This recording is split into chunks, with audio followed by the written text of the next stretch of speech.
for joining me for this final episode on this educational video series on integrating yoga techniques within hand therapy practice. Today I'll cover modified weight-bearing postures that you can add to your toolbox in treatment for patients that have poor weight-bearing intolerance and are ready to progress to more strengthening activities.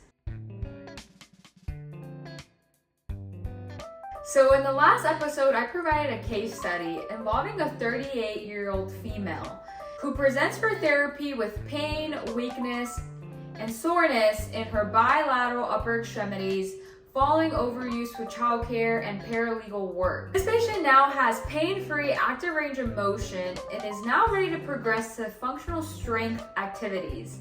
Beyond gripping activities and exercises, treatment can also focus on weight-bearing tolerance, especially for those clients that are reporting difficulties with lifting off from a chair, for example. So in the last session, I provided an active range of motion sequence that included an early wrist loading activity that can be performed at the wall. A way to upgrade this activity would be to do weight-bearing on the wall by doing a wall push-up while still incorporating that breath pattern. So if the patient can tolerate this activity with mild reports of soreness, the next session can include weight-bearing activities on all fours, for example, or a forearm plank or a staff pose.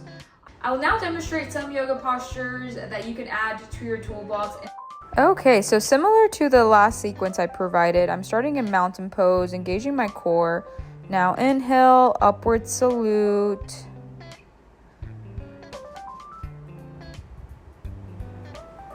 And exhale, forward fold. Now inhale, halfway lift.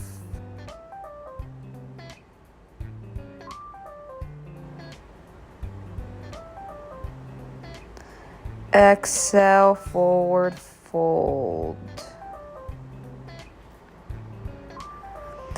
Now, for those patients that are hesitant to go on all fours and don't really want to have a flat palm, you can instruct them to make their way down slowly by having a neutral fist, bend one knee at a time, and slowly go onto that quadruped position.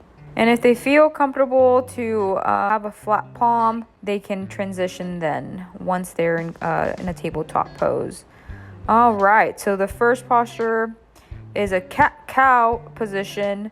So in a cat-cow position, I am in tabletop and my hands are a shoulder width distance apart and my knees are directly below my hips.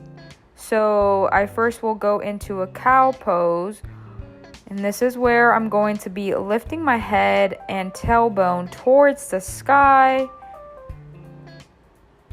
pressing my chest forward, relaxing my shoulders, and gazing straight ahead. And I inhale deeply. Then I exhale, move into a cat pose, rounding my spine outward, tucking in my tailbone, and releasing my head towards the floor. So this is a cat-cow position. So I'm going back between both of these postures, inhaling deeply, staying in that posture with the breath for 5 seconds, and then exhaling. And this pose can be repeated for about 5 or 10 times, depending on the patient's tolerance. So for patients that are looking to go back to yoga and want to be able to go into a plank position eventually, you can instruct them to start off with a modified plank on their forearms.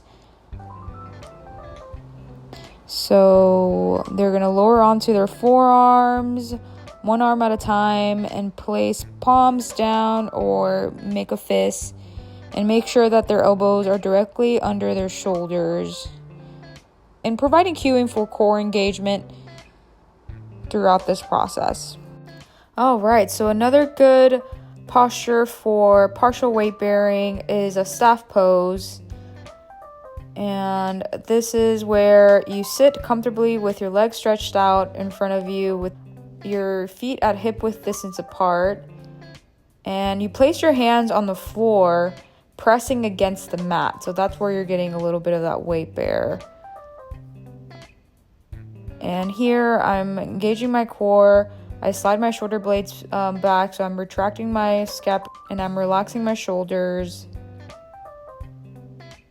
And I hold this pose for about 5 to 15 breaths while continuing to engage my abdominal muscles.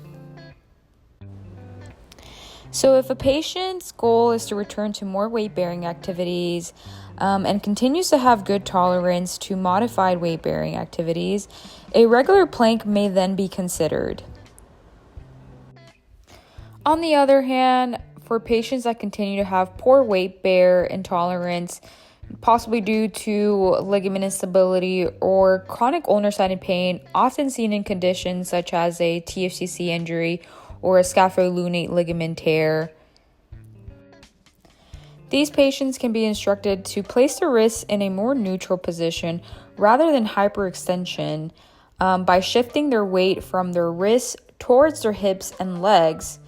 Additionally, they can actively work on engaging wrist and finger flexors during weight-bearing activities to be able to offload those wrist extensors and ensuring a good, even weight distribution across the hand. And a good indication of knowing if the wrist is in neutral position is if the wrist is aligned with the mat. Yoga props can also help reduce the degree of the wrist extension required for each pose. Props like towels, blocks, or yoga jellies, which are flexible gel pads that offer cushioning and stability, can be used. So for example, by rolling or stacking towels and placing them under the heels of the hand, you can significantly reduce the amount of wrist extension required during these weight-bearing postures. This concludes this educational video series on integrating yoga techniques within your hand therapy practice. The goal of this series was to educate occupational therapists, specifically hand therapists, effective ways to be able to integrate yoga techniques across different stages of healing for upper extremity injuries and disorders. I hope this video series will be a valuable addition to your OT toolbox to be able to treat not only the physical but the psychosocial needs of your clients experiencing setbacks and recovery, and to be able to promote overall well-being, increase therapeutic outcomes, and occupational performance. Thank you again for being part of my capstone journey. Goodbye for now.